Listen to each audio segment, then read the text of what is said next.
Ертең маған 101 роза әкеп бересің ба деймін. Bir роза, 100'ün altıda birini әкеп беремін. Жоқ, 101 розаны сен әкеп берсең де мен алмайын деп тұрмын да. Неге алмайсың сатып алғаннан?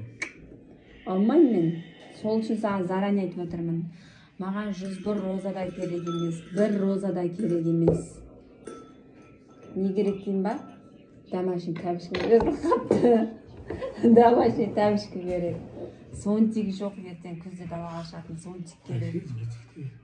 Un сұрайын десем, онды бүгін әкеп қойдым. Күріш сұрайын десем, күрішті әкеп қойдым. Май сұрайын десем, май да бар үйде. Не сұрайын мен? Жоқ затын сұрап отырмын десем.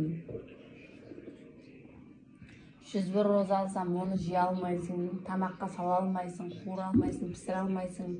3 күннен кейін малға берем десең, малымыз да жоқ та. Сол шашып отқаным ғой.